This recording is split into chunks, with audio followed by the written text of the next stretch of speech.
Welcome back. In the last lecture, we discussed everything about digestion. And in that course, we realized that in the line of evolution, digestive organ develop and become more complex until it gets to the highest level hierarchy. No matter how complex or how simple organ of digestive system may be, we know that at particular level in time, especially when we get to the aspect of arthropoda, insecta like that, under phylum of insecta, butterfly, housefly, and so on,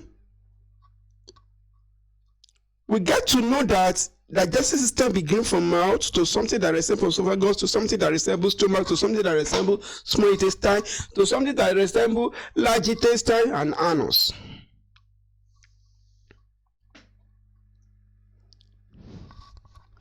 We see the classification level. We see the pylori pincher in the stomach. We see the different type of large intestine, ascending because it's to start from this place, transverse because it is horizontal, descending because it's falling down. We also see the rectum. We also some organism they have, instead of having something like ascending, descending, what they have is what? Colon and rectum. A sample of insects, a sample of birds. Now, generally, whenever you are looking at digestive system, you should be looking at something that's similar to this. I know one of the most complex aspects of this course that we study, it is the mouth part of organisms, of some organism, because of their mechanism of feeding. We look at the mouth part. But if you look at it, the mouth part itself also have what we call fundamental structural components.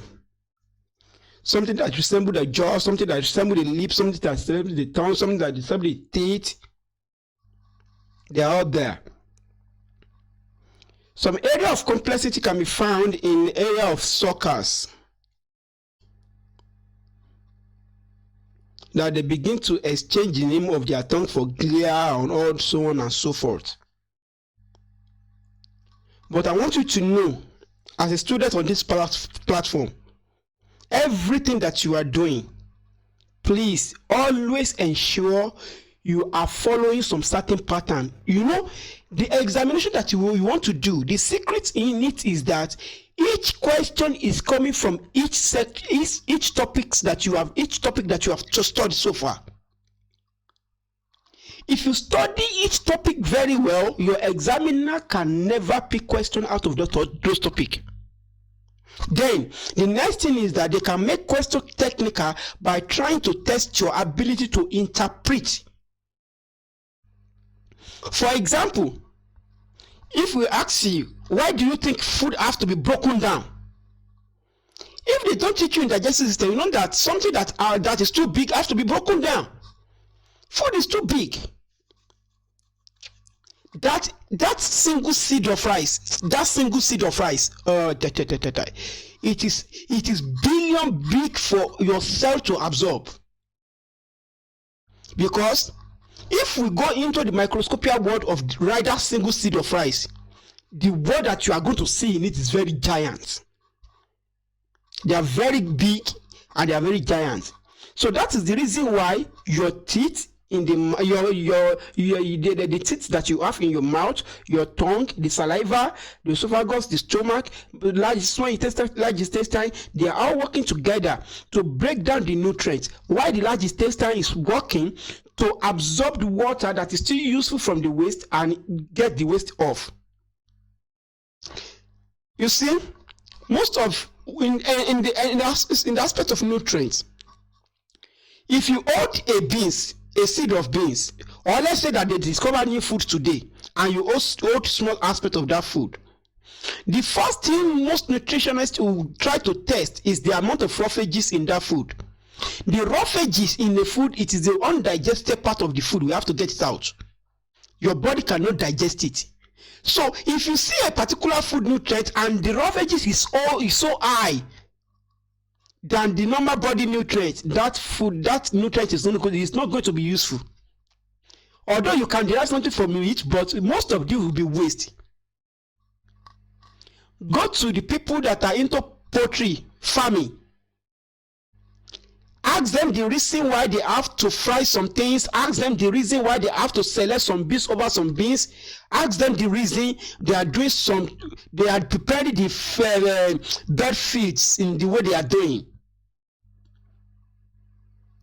Feed means to add something into your mouth in form of nutrient.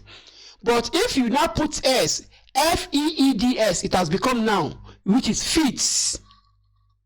Feed is verb, feeds is noun. Now, in today's class, we are going to continue to the last aspect of this course, which has to do with what? Absorption, assimilation, and injection. But one thing that I want you to know about this image that you are seeing on this screen, that you are seeing on this board, is that you must be able to know the functional aspect of these individual components. They are very, very important. Because as my student or UTME student, they can ask you, what is the role of liver? So if you can write all this function, that is the role of liver. This is our liver here. You can't see because my cursor is moving somewhere. So this is liver now. This is our liver. So if they ask you to write the role of liver, if you can write something like this, you are on the line. As a student in science, there is nothing in atmosphere. Everything that you are learning is taking place in real life. But there are some things that is too complicated for you to practice. That's the reason why they have to let you know that as a scientist, you are not only studying something that is visible, you are also studying something that you cannot see with your eyes. So let's begin absorption. What is absorption? What is absorption in terms of digestive system? Most of the absorption occur in ileum of small intestine. Although absorption can occur at any level of digestive system, in the mouth, in the esophagus, in the stomach. If, for example, if you have tom-tom and you put it in your mouth, tom-tom is not getting to your stomach before it can be absorbed. It undergoes sublimation, dissolving, passing through the gulf of your mouth, dissolving into the blood vessels around that place, and the nutrients are carried up there. For those substances that are very small enough. So the next thing that you need to know is that in the stomach, the people that are into, let me see, what can I call them? Ogogoro masters. Oye nuru kai. I want to drink water. But if I say I want kai. Well, I don't drink kai. That's one thing about me. I don't drink. I don't drink kai. But for people that are into kai drinking, people that are drinking alcohol, gogoro, the sapale water, that ogogoro alcohol substance does not get to the small intestine before it gets digested. It gets digested, it gets absorbed. Sorry, it does not get to the intestine, that small intestine, before it gets absorbed. It gets absorbed at stomach level. That's the reason why if you drink ogogoro, and you are not sabi, you know they drink ogogoro before. Before you know it, if you open your eyes and close it, and you feel the instance of air, two persons will be appearing three. Now, different things have different level of absorption, but most of the food that we are eating, they get absorbed at that particular small intestine level. So let us see, what is absorption?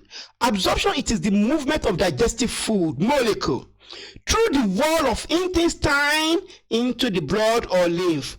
So what are the components of this definition? We move food molecule, but this definition to me is not that powerful. It's not powerful. Because there are some things that you don't tell me. If you tell me that food molecule, I know that food molecule they are very close to monomer, but there are some molecules that are very big, like disaccharides, and they have to be broken down. So in this place, I'll say that absorption, it is the movement of digested food molecule in form of their monomer through the wall of the intestine into the blood or lymph. That is that for that. Now, the small intestine, it is the region where digested food is absorbed. Constant A, correct. So most absorption happen in the ileum. The highest level of absorption happen in ileum. This is the longest part of the small intestine. It is the longest part of small intestine and is between 2 to 4 meters long. The small intestine has a large internal surface area for absorption to happen quickly and efficiently. You may be asking me, why did they say that that particular intestine have large surface area? Can you see that they fold it up? If we stretch it straight, oh, you are going to tell us not as everything. Maybe this is one of the reasons why snake is so long. Their intestine is not coiled. So if our own intestine too is not coiled, I imagine how tall we are going to be. So the small intestine has a large internal surface area for absorption to happen, and that absorption, that surface area is also enhanced by presence of certain structural feature. We are going to see that structural feature. Most of the food must be digested here in the small intestine. SI means small intestine. GI means gastrointestinal tract. Gastrointestine. Gastro means stomach. Intestine means intestine. That's called rope that is inside you. That rope, Abby. That rope is very, very important to you because it's directly connected to you. The large intestine only absorbs water. It produces mucus and forms stew, which is the feces that you excrete out. FEACES, feces. That shit, where they call shit. Now, the structural feature that make the small intestine have significantly large surface area is called villi. It's called villi. Let us now look at what villi is all about. The villi is plural. One is villus. I am so sorry that there are a lot of things that you need to know about your English language. And whenever you are writing biology test or theory or objective, like student, be very careful about singular and plural in biology. Okay, some teachers don't play with it, especially some mic markers. You want to say phylum, you say phyla. Hey, you want to say formula, you say formulae. Hey, you want to say media, you say media. Hey, you want to say villus, you say villi. Ha, hey. Saku. Minus half. Okay. Be very careful. The villi is singular That reason why, as a student, I told you at this point in time, you have a lot of things to read. Child. Your singular and plural must be very sound. Your present tense and past tense must be very strong. Your synonyms and antonyms must be very hot. The villi is one. The villi is plural. One is called villus. Villi are tiny. Yes, you can see them. Villi are tiny. I don't know these people. I don't know. Oh, I know that you must have seen what they call villus before. The villi, you must have seen it. I don't know. Maybe you can meet people that are slaughtering meat, goats or cow. There is no particular aspect in the intestine. They call that aspect shaki. Shaki. I don't know. Maybe na shaki only by where. That is my own. Okay. I know what to do. This they call them shaki. Shaki. They call them shaki in Yoruba. There is one particular one that you will hold in your hand. When you look at the muzzle, you will see a white tissue below it and green-like structure, very dark green. Yeah, tiny hair-like structure on it like this. That is the region of small intestine that contain that villi. Those small hair that you are seeing, they are the villi. They are the villi. Now, each villus, as it is very powerful and play important role in absorption. So the food molecule will hang in between them and get in within them, and from there dissolve in their blood vessel. You are going to see what is going on at microscopic level. They are tiny, finger shaped. I told you that what you are studying is always around you, but the problem is that you don't study it with respect to your environment.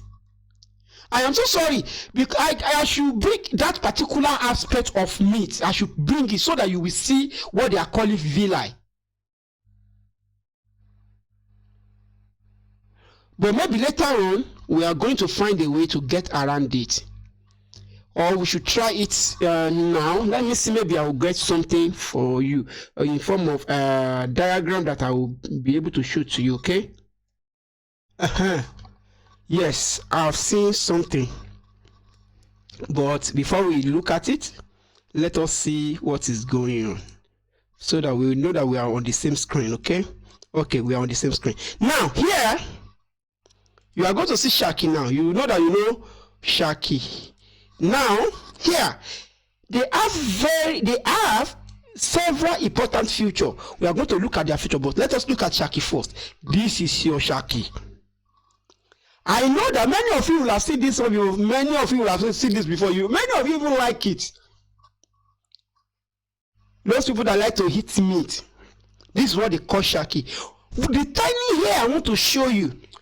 Look at it here. Look at it. You see those tiny hairs? You see? They are very many and very close together. You see those tiny hair? That is villi. That is villi. They are villi. Sorry, they are villi. You can see. But they are very tiny.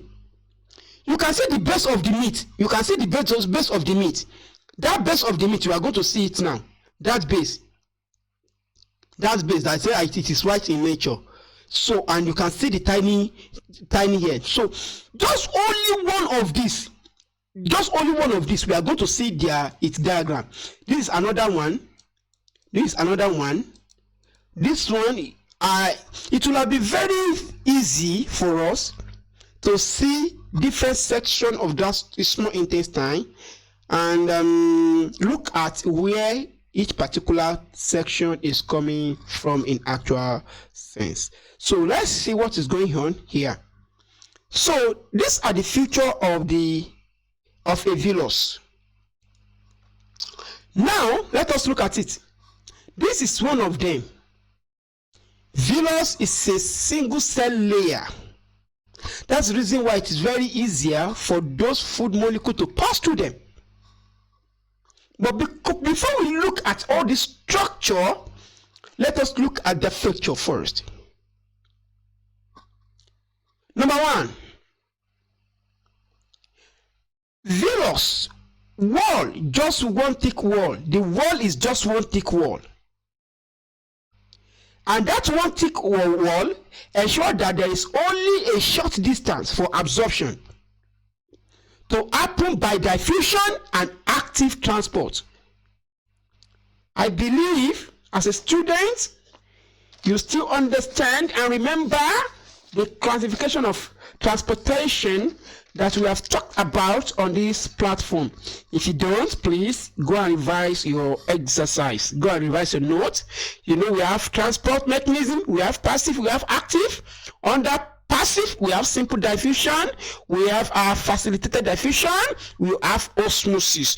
Under active, we have those ones that are gated transport on but the one that are very important here, they are the one that is very concerned with this particular the absorption that you're going to talk about. So although absorption occur through all those mechanisms, but what is very important for you is to know the important feature of this particular villi. It contains network of capillaries that transport glucose amino acid away from the small intestine into the blood. Its internal structure also called lacteal. This is the lacteal, this one here in the middle. So that is the white aspect that give it the white base. You see, this one give it the white base. It resembles fat like in structure. So it transport fat acid, the fatty acid. This one, the lacteal transport. So here there are three basic features. The cell layer. Let me take my color chalk. The cell layer. I get me that enable monomer to pass through this thing easily. The blood vessel layer, the layer that allow the nutrient to come into the blood. From there, it will be carried away into the blood. This is called capillary. Okay, we are still going to talk about level of some things, but not now. So we have what we call lacteal. So those one absorb fatty acid into the fatty acid from the intestine into the lymph. So there is lymph vessels here as well, not ordinary blood vessel. There is also nervous system, but they have simplified this diagram to show those things. To understand absorption pathway, we need to understand some structure. We need some structure. We need some structure. So let us look at the structure that we need in order for us to understand this particular absorption. You see, before we write this note, we have done a lot of research to look at several areas of questions that they will likely ask you. As a student, the hierarchy of digestion from the mouth to anus is very important for you to know. That hierarchy, mouth, esophagus, stomach, and every section. I jump small intestine. That small intestine, you know that is duodenum, jejunum, ileum, in the large intestine, ascending, transverse, descending, anus. All those hierarchy, they are very important, and do not mix their order. They don't forgive it. They don't go forgive it. Another thing is that there are accessory organs in the digestive system, and we have looked at them. Those accessory organs, the liver, the gallbladder, and as well as the pancreas. These three organs are very important to the digestive system. And that is the reason why we look at those organs as well as hormones and enzymes that they produce in area of digestion. You must know those organs and their hormones. You must know those organs and their enzymes. Please. If it is taught in terms of their enzyme, pancreas, we have listed all the enzymes. The gallbladder that produces bile salt, that enable emulsification of fat. You will understand what it means. If you want to interpret emulsification, emulsify, you can interpret it as binding something together so that they don't scatter. So we are going to see it. Now, this is the of internal structure, but this one I've given us the basic. Okay, this is, we are just looking at several of them, small intestinal mucosa. So we are looking at several of them and looking at internal structure of one. So this is what villi, it is just only one. Okay, this is just villus. If it is only one is villus, we have capillary and we have lacteal. You don't know the meaning of that lacteal. You should have been able to, at this point in time, whenever you see a word, as a student of this platform, you should be able to be thinking of how they combine it together and how it's formed. The lacto means milk, because this thing here, although it's absorbed fat, but milky in nature, milky in color. Lacteal. Okay? Now, before we understand the hierarchy of absorption to the cellular level, hey, you know that we are talking about absorption from mouth to intestine. After intestine, where are they going? They are going into the body cell to build new body cell so that you can grow. You know, you don't know what is happening as you are increasing in weight in universe, and you don't know what is happening when you are shedding weight in universe. There is nobody, no matter how big you are, no one, and no matter how big you are, if you starve yourself seriously, body cell will die and you will emaciate. But if you are so fat and you want to shed weight, there's no need to be drinking all this slimming tea. There's no need to be drinking all this slimming tea. Just find a terrible research work that will prevent you from eating. Oh my God, in 2 weeks, they will know that something is happening to you. Now, in this scenario, we have not done anything pertaining to circulatory system, but we are introducing you to the circulatory system because it's very related to digestive system. Because whatever that we take into our mouth is going into the blood. So let us look at that digestive system, that circulatory system, roughly. Now, I want you to look at this diagram. Let me bold it so that we will analyze it together very well. Sorry.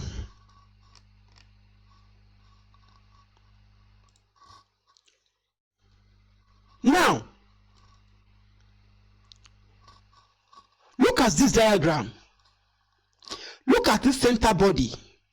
So the way we analyze this thing is what? Upper part from this place, the middle part, the object that is in the middle, and the lower part. That is the 3 section. From this 3 section here, you will be able to see something.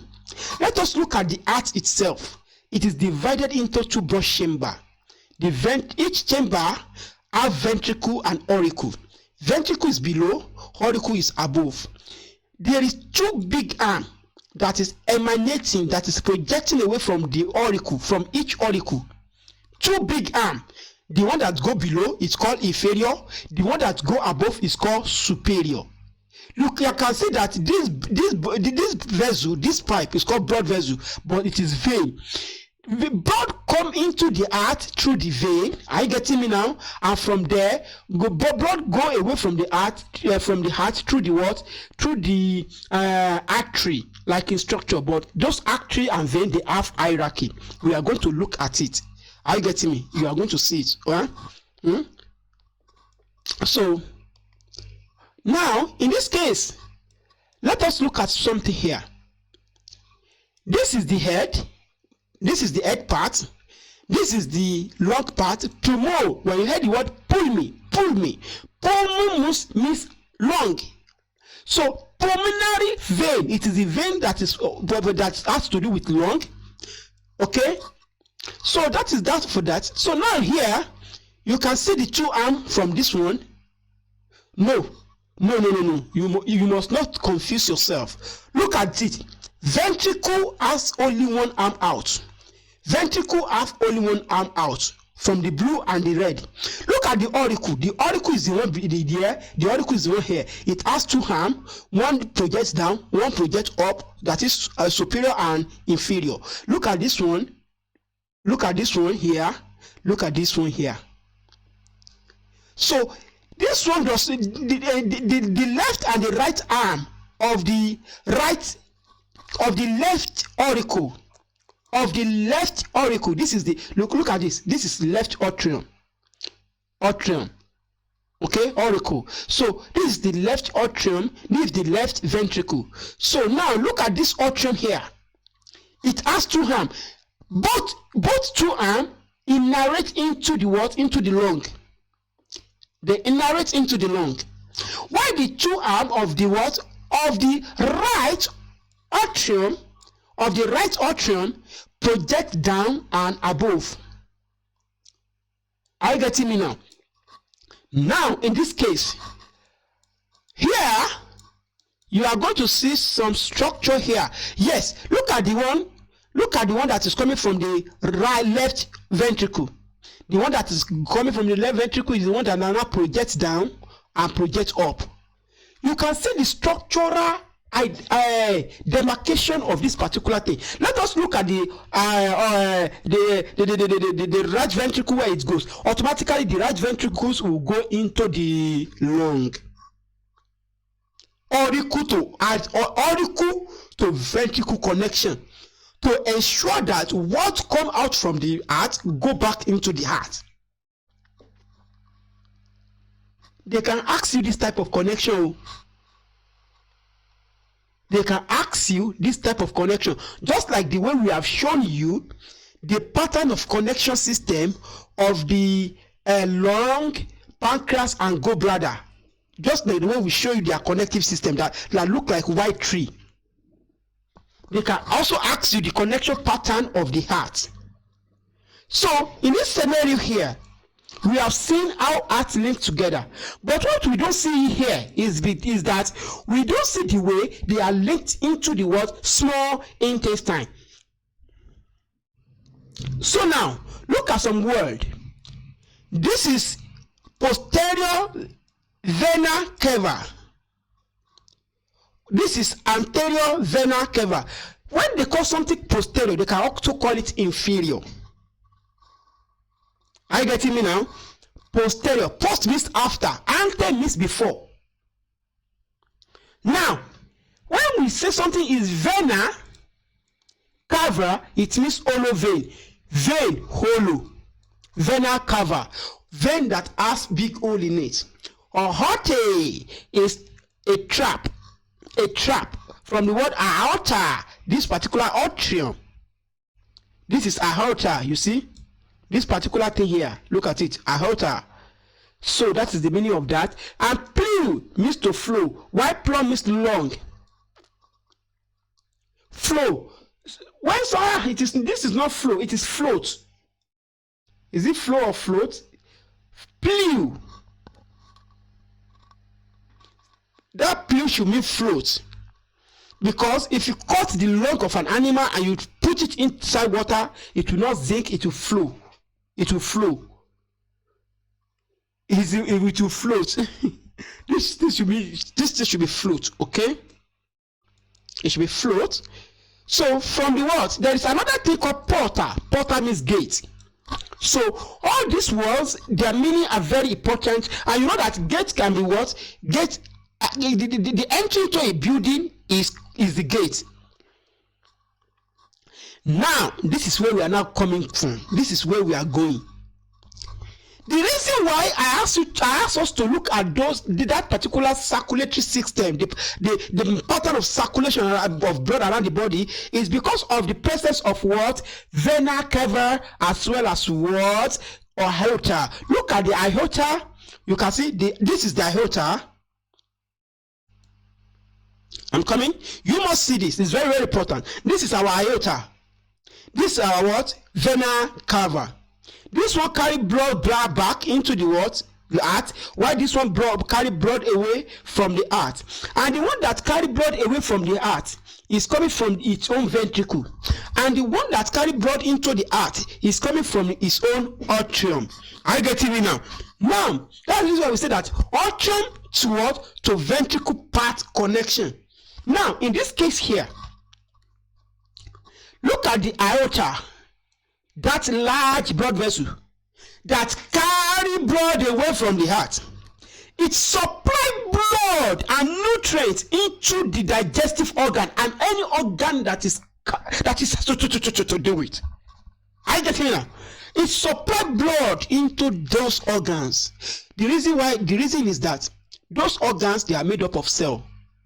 And the nutrients that those cell organs need to build their cell must be taken into them. So all those nutrients are in the blood vessels and they are packed away into them. Why this one, they are carrying out their activity in trying to break down every large molecule into smaller units, give it into the blood. And how do they give it into the blood? Now, the villus that is inside the small intestine, the connective tissue, the connective blood vessels that is inside this organ, all of them, especially the small intestine, they are linked into the what? Into the liver. All of them link into the liver, and they carry their nutrients into what we call portal vein. That is vein of the gate. Let me now tell you something. The hierarchy of digestion is now from mouth to esophagus, from esophagus to stomach, from stomach to small intestine. In the small intestine, they can analyze the 3 sections, they may not analyze it. From that small intestine to the what? To the villi. From the villi, you know that from small intestine to the villi. Villi also have microvilli. You are going to see it because each individual cell that line each villus, they have what we call each cell, and each cell has microvilli. So now, every food nutrient will enter into what we call villi, and each villus has its own small cell. So the food particle will move into that small cell and pass through these microvilli. From microvilli, they will go into the blood capillaries. There are hierarchy in the blood vessels, and you must know those hierarchy. Don't worry, we are going to analyze it in the circulatory system. All these hierarchies are very, very important. That's the reason why on this platform we don't joke with dendroid analysis. The tree that will show you the structural composition from the biggest one to the highest one, and the step-by-step process from one place to another. Now, in this case here, after the food nutrient enter into the blood vessel, in the what? Inside each villus, where are they going? They are going into what we call hepatic portal vein. Hepatic portal vein.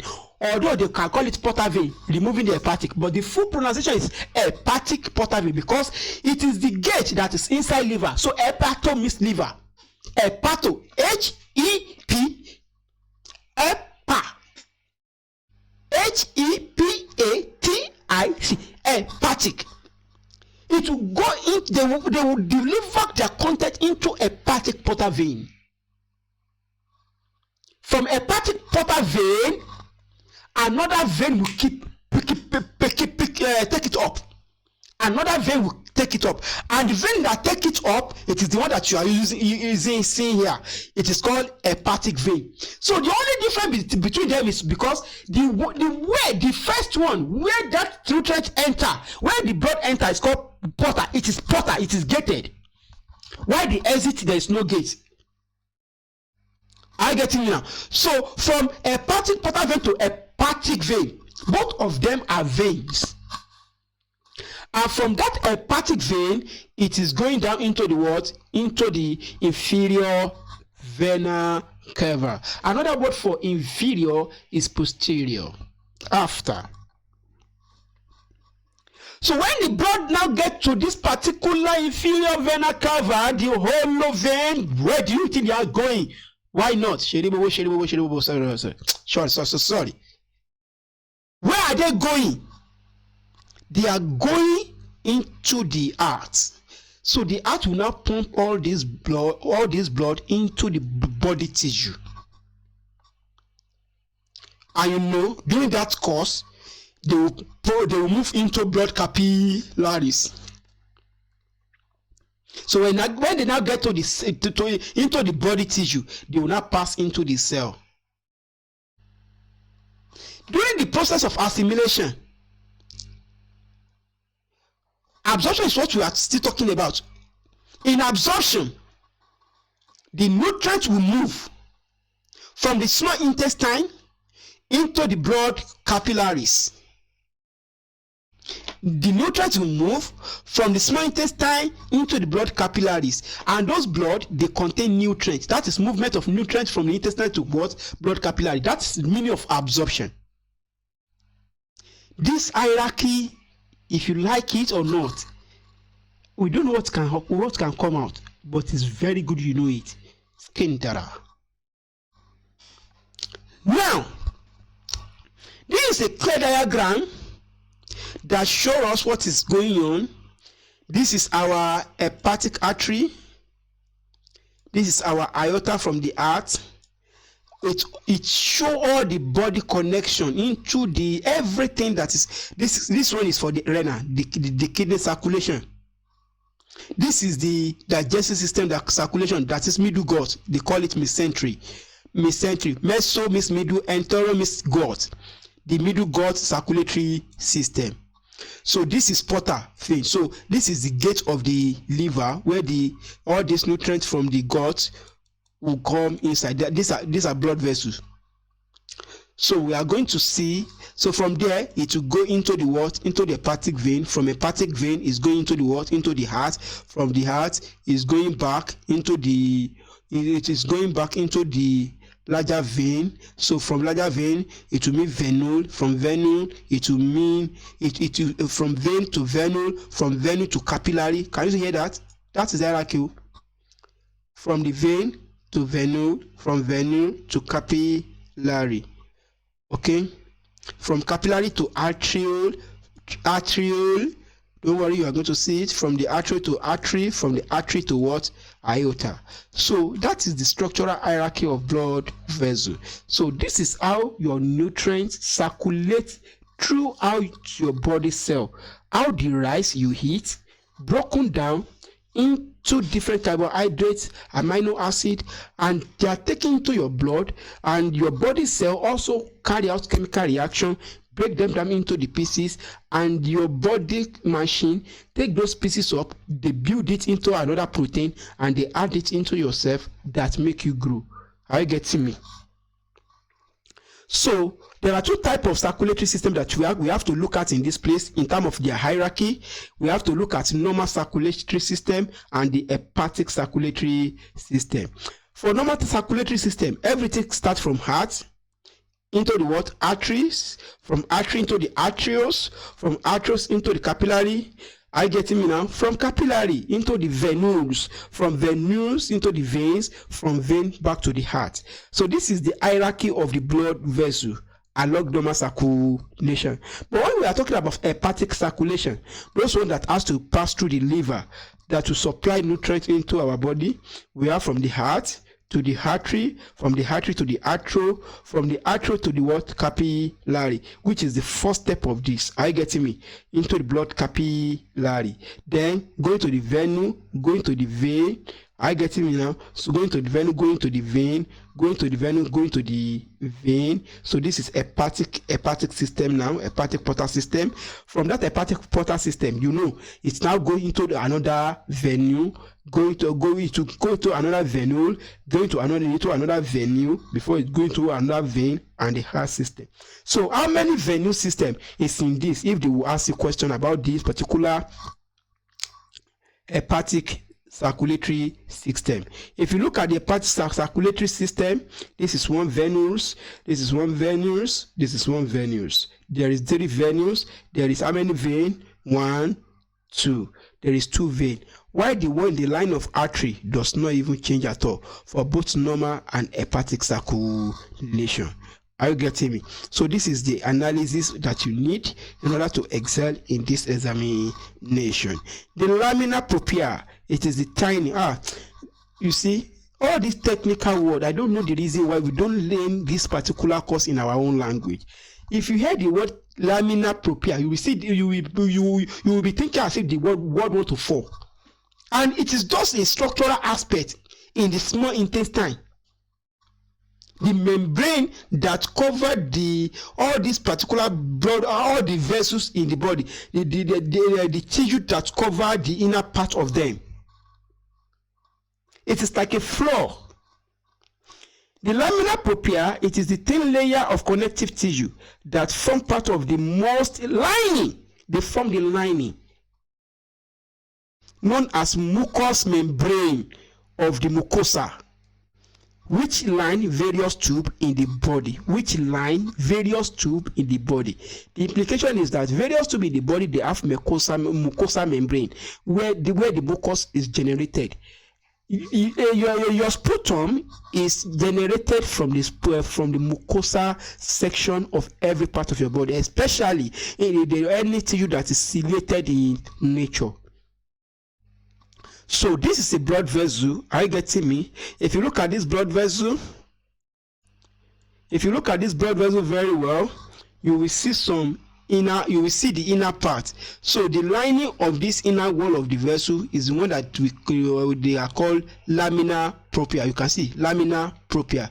That is the lining of the tube or inside our body. Any tube structure inside organism body. Okay, so that is that for that. So now this is one of the clear diagrams that can help you to understand the structural aspects better. Are you getting me?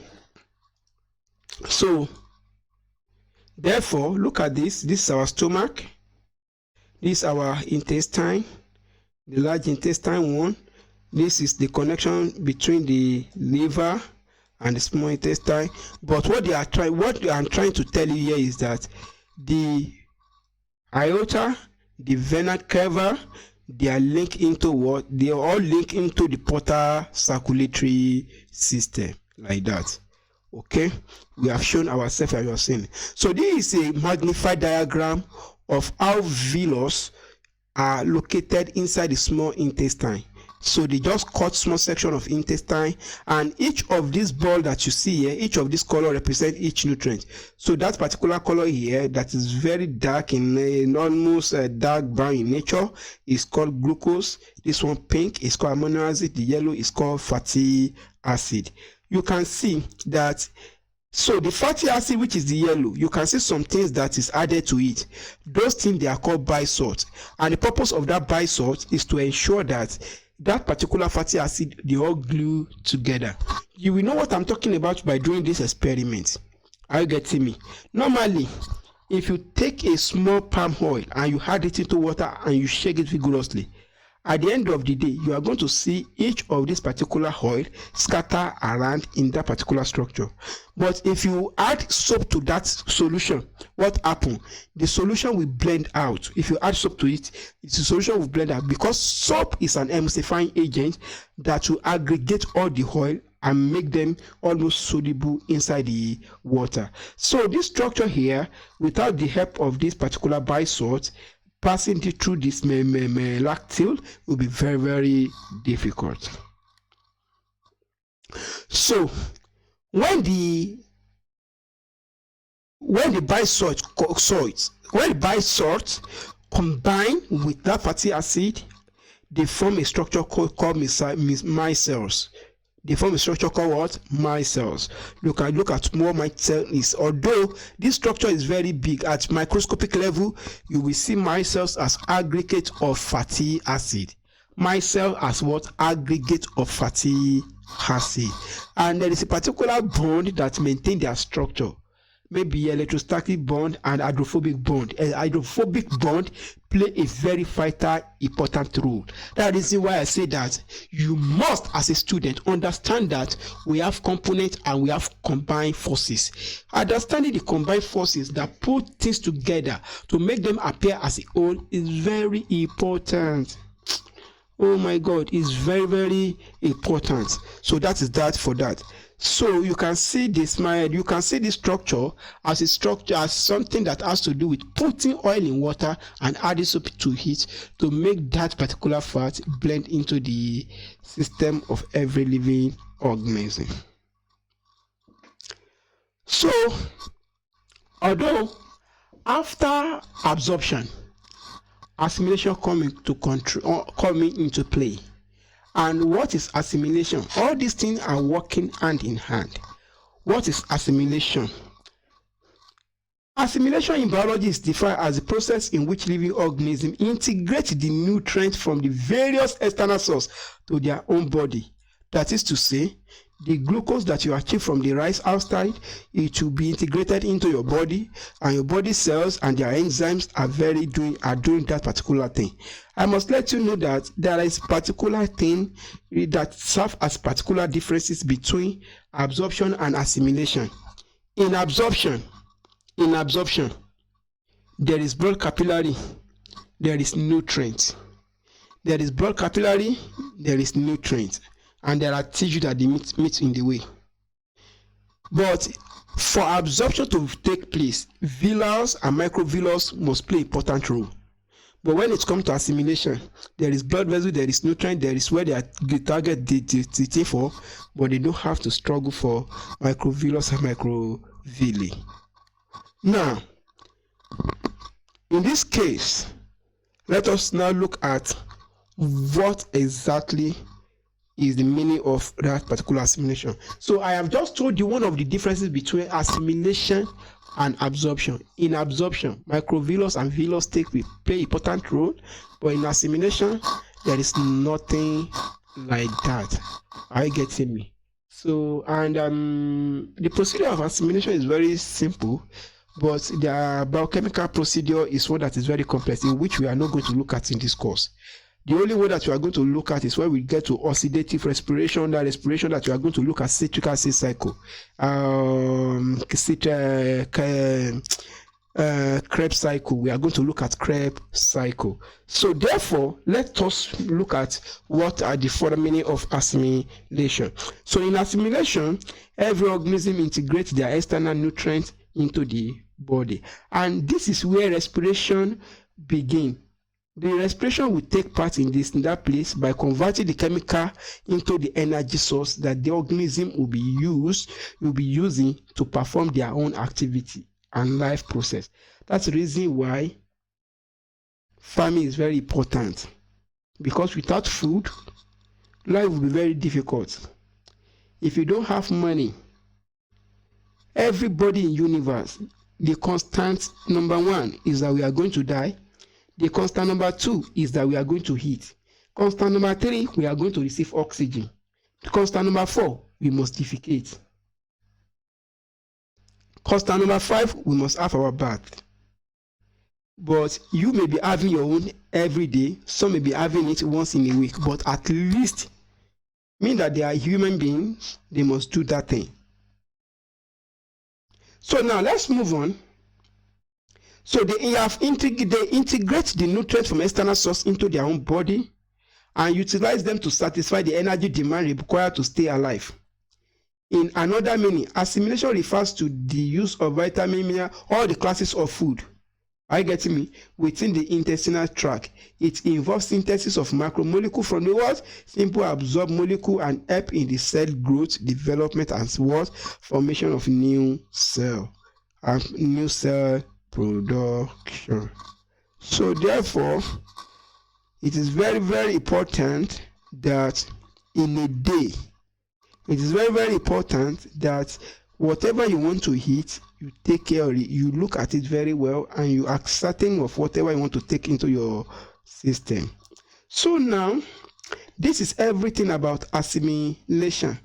We are going to look at assimilation of glucose, which is unit of carbohydrate under Krebs cycle. But we cannot look at that one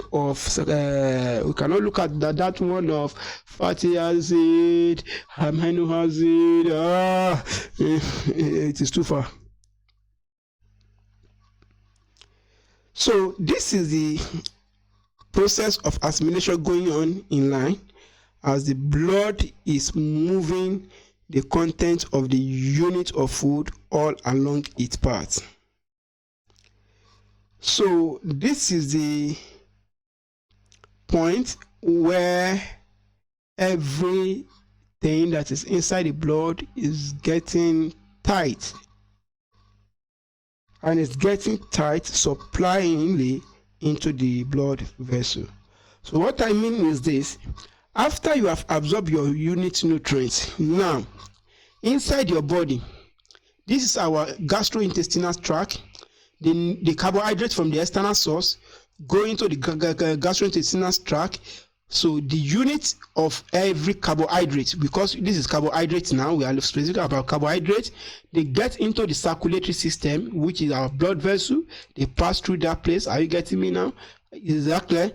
But glucose can be what? Can be broken down into what? Into energy chemical that power our life, and the carbon dioxide that we breathe out and the water that we sweat out. Are you getting me now? Inside the cell. Meanwhile, some of those glucose, if they are too much, they will be taken into the liver and stored as glycogen inside the liver. Are you getting me now? Meanwhile, the fatty acid, the fatty tissues below the skin surface that is stored under the skin surface. Now, the remaining glucose will be converted into triglycerol and stored as fat under the skin.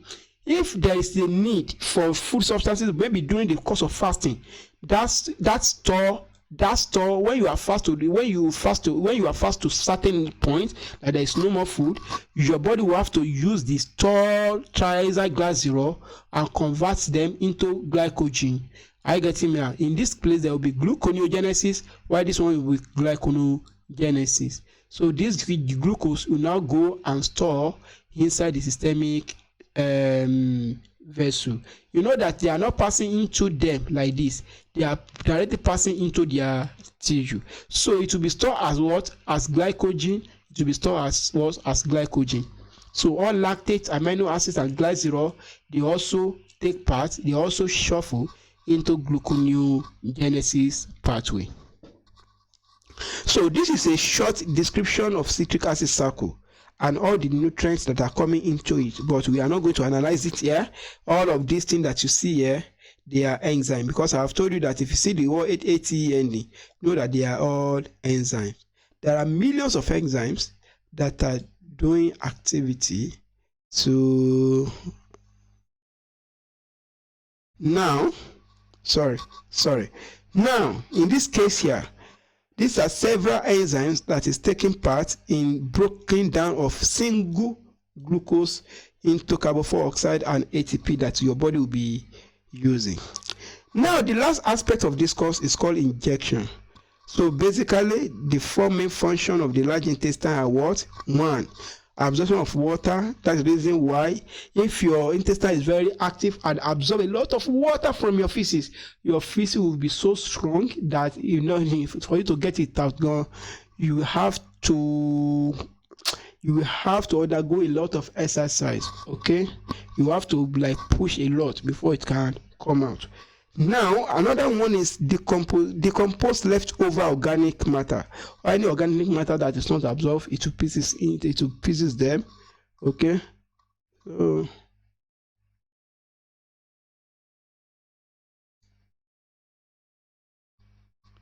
now, okay, no, it will be in form of the exercise.